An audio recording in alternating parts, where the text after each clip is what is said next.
Okay. Came here last night. It was dark, eerie. Let's work our way down the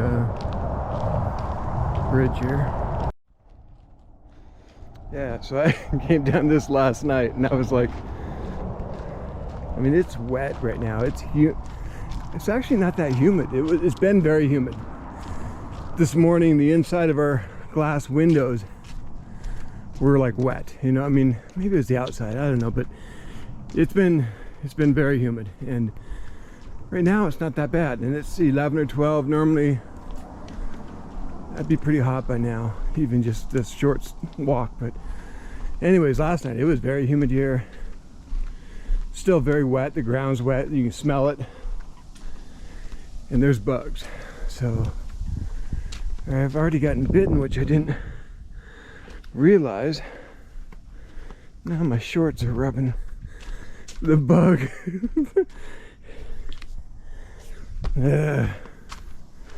Not the end of the world. I mean, I'm already kind of used to it now, but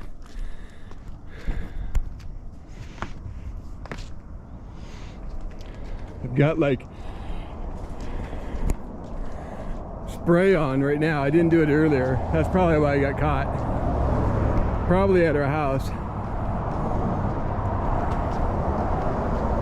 But boy, this is a long walk.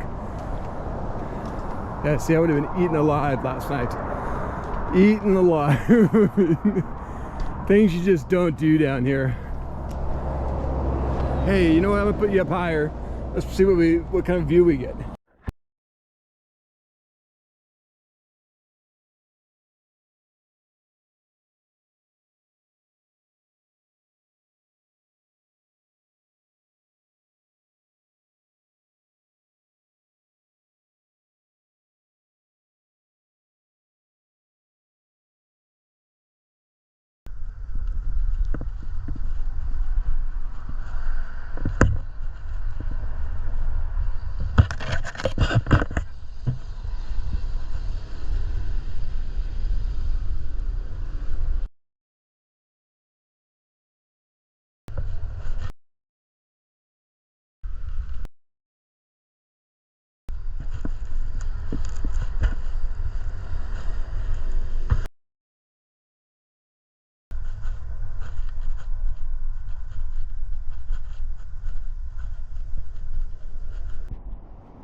Okay, so as I was thinking halfway down, this actually goes to another spot you can park and walk, so that was kind of a waste of time. Although look how clear the water is today. There's hardly any wind out.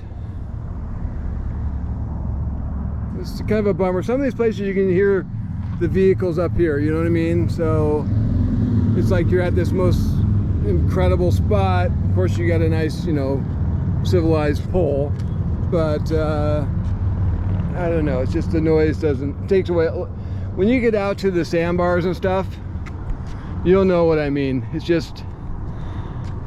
like one direction, especially the backcountry, because the backcountry is way back in here, right? And then over here you've got some of America, but out like over here it's Gulf of Mexico till you hit Hawaii. So I mean, you're sitting there 2,000 miles away from civilization, besides coming back in 5 or 6 miles. But ooh, look at that conch shell. Ooh, look at that. Let's see if I can point right to it. It's like right down in there. Ooh, that's a pretty one. Look at the size of that thing. I was wondering if I could see. Oop, look at that fish swam right over it.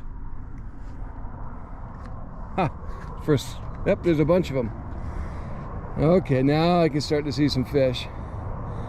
Those are interesting. I'm not used to those. I don't know what those fish are. Huh.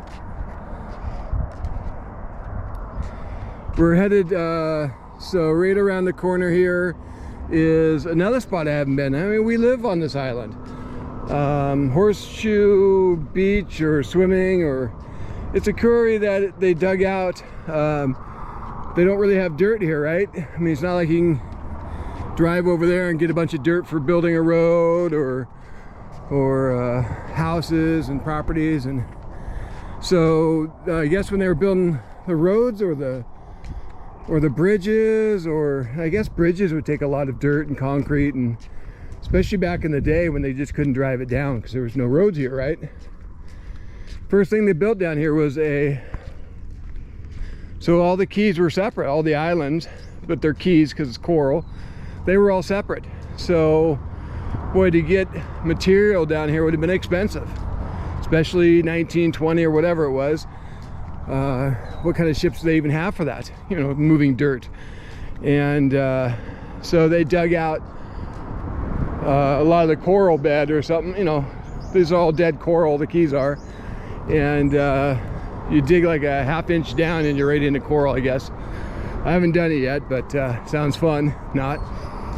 And then see that like little mud area in there, pretty sure that's gonna be brackish, and it just rained, so that's probably fresh and saltwater. Anyways, of course, there's a few of them around, and they dug this out, and now it's swimming, snorkeling. For some reason, maybe it's off the beaten path so far. I don't know why. I haven't explored it yet. So wow, this GoPro's already heating up. So I'm gonna turn this off for a second, get over there, save some of the battery life, some of the film, and get us in the water. All right, see you guys. Okay, here's coming back to the, see, look at that whole long walk, way down there. And I could have just parked way down there and then walked 10 feet the other direction. Didn't know it, didn't figure it out till I thought about it, but I was like, no way. Ooh, land crab down there, right down on the ground. So we're just, ooh, a whole bunch of them. They're all over the place down there. They all just dove into their, so there's ooh, there's more. Ooh, I don't know if you guys could have seen them. So we almost rented this place on Islamorada, and it had these huge holes in the backyard, and it was $45. It was really expensive, and it butted right up to mangroves and shallows, but I didn't like. But I mean, there's hardly any opportunity. But it would have been Bug City, and it had the big screen and porch up and around. But then, you know, it's beautiful, but you're not going to be living outside at all, ever.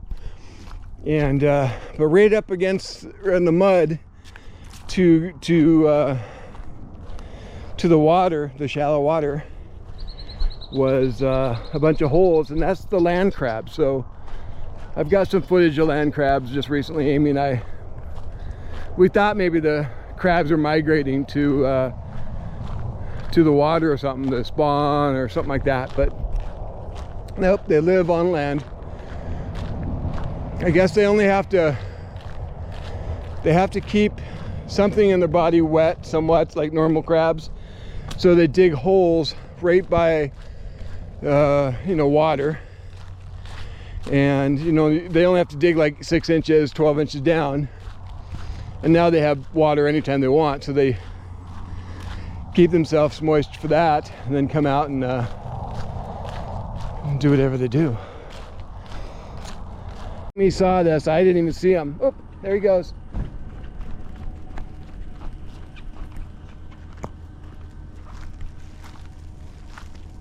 You're okay. I know you can't trust me. Where are you going? He's gone. I mean, look at all the water right there. And they get pretty good size, like 6, 7, 8 inches across. Boy, now I am sweating like a dog. A dirty dog. Okay, so maybe I'll be swimming here in a second. Yeah, first time here. Let me check it out. I guess I'll just keep this thing going until we get there. Duh. We got some other swimmers. Bunch of turtle grass.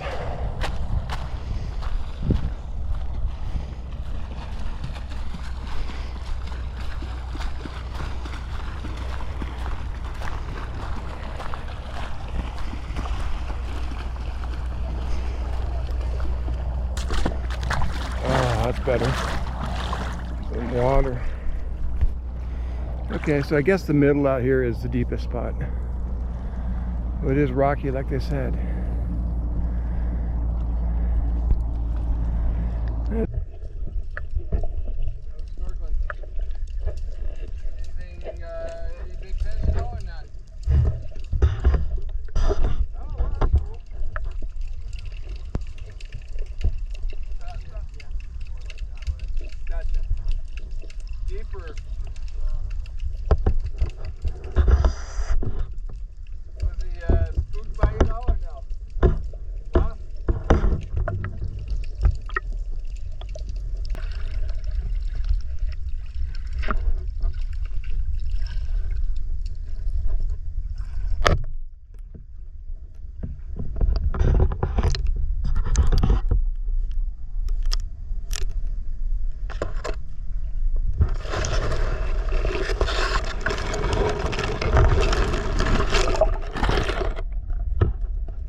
this little walkway is.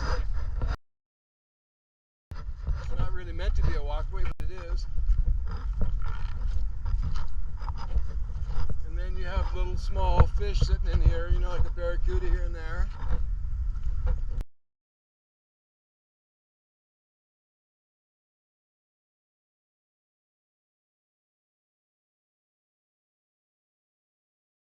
The weather's cool enough. I was just starting to sweat to death, or it's you know, the fresh water.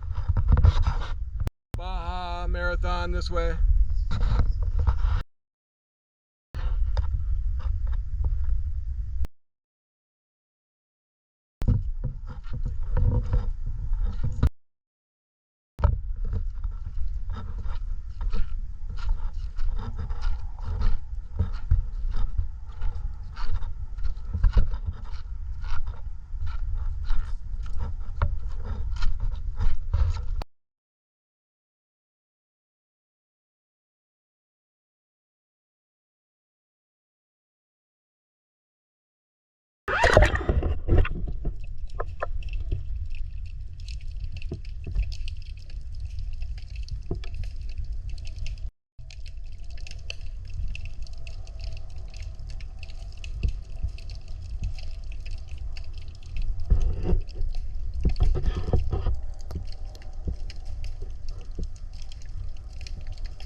Here's a good example of the rip, you know, just a slow current. It's always coming in or out, 1 to 2. Which for 20 minutes is dead stop, but twice a day, but that's it.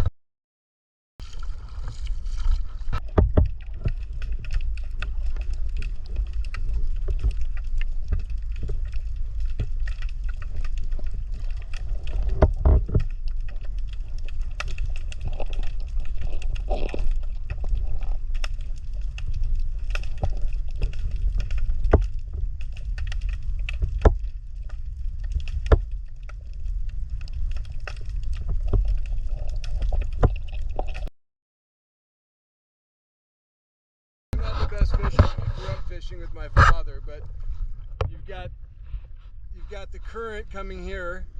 You've got dark turtle grass, just grass in general, falling right here, and then you have all of a sudden shallow, and then boom, drop off, right? I mean, talk about an ambush spot for a. And then all this brings fresh shrimp and things that just float that can't swim. You would think, okay, the ocean, no, they just swim away and they stay in their spot. No, twice a day the fish have to stay in the mangroves, try to stay in the mangroves, get swept away. And everyone's always asking me, well, why are those tarpon just sitting there? Well, they're just sitting there because they have to use zero energy, right? Burn 0 calories, and they get to reap the reward of the current, just bringing everything that can't move right into them, even things that can move right into them.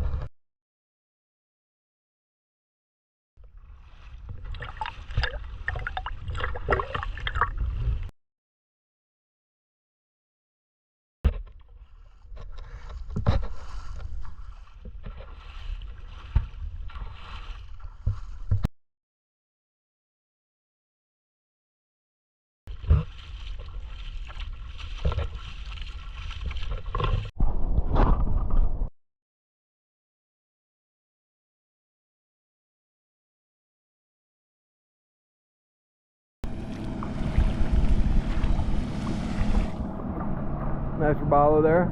That's a nice boat. Comes another one. There's some sort of cut right through here, dug out. Oh, there it is. There's the red point. He just passed it. Right, there's a little sign. And then over here, oh, I'm almost about freaked myself out. See these waves?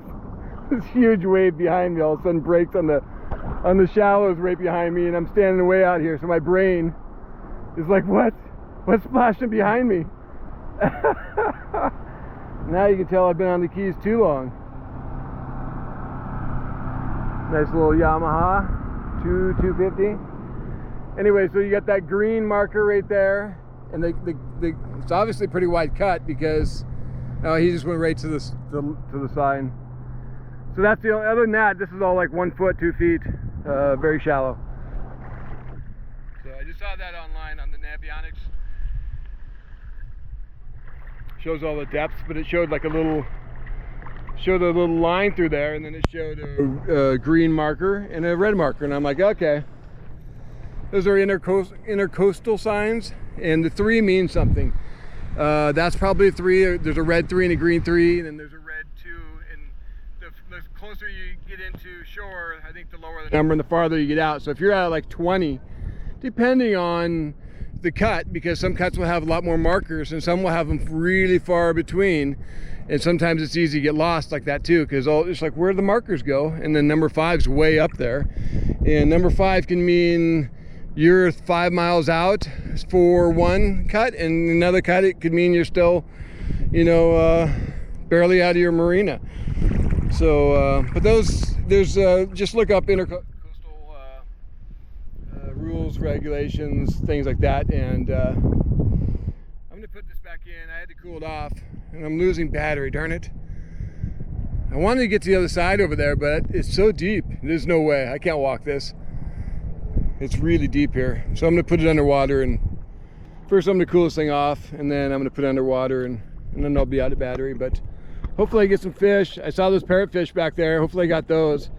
Again, it's cloudy, so it's so odd. I've been all couple weeks, it's cloudy, and you know, the colors, of course they're gonna, you know, on a parrotfish, lighten up in the beautiful sunshine. You know, I'm underwater, but still the rays come through.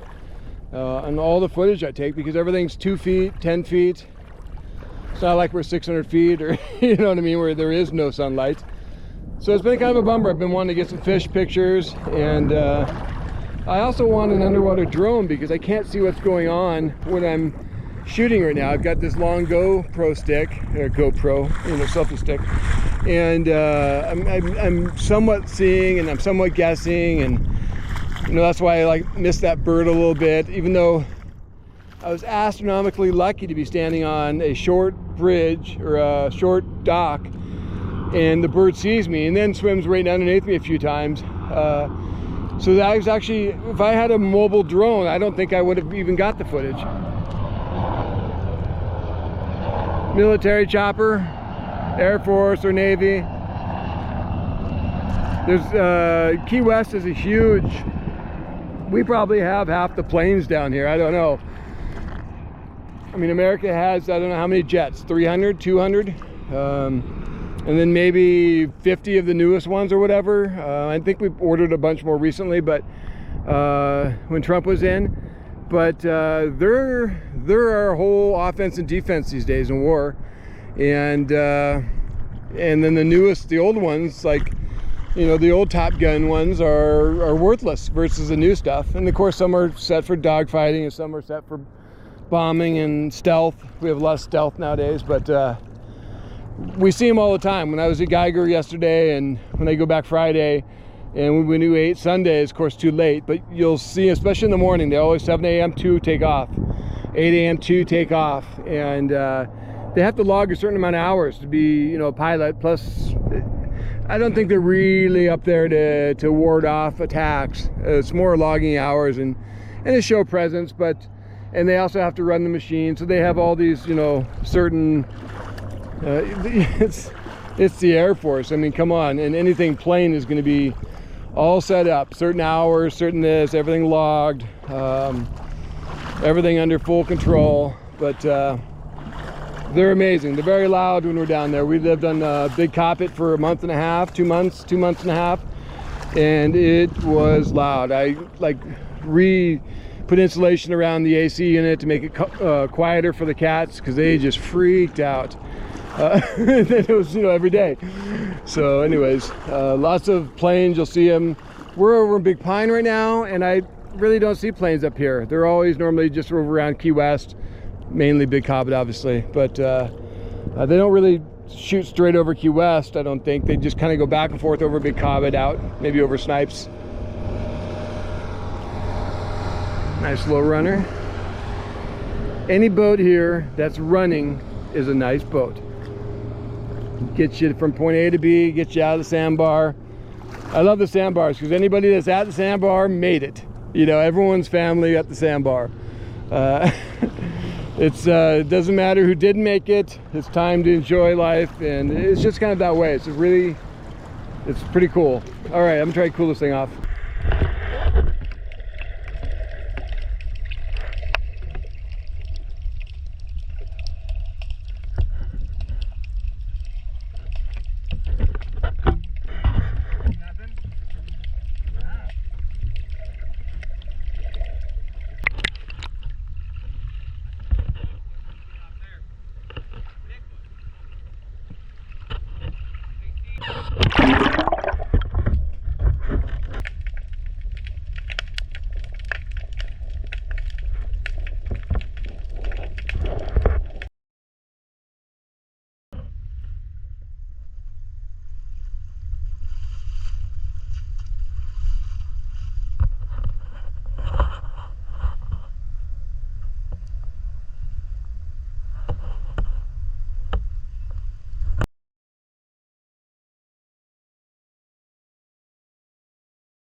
Bug on me, of course. This is where you get eaten out. Right between your car.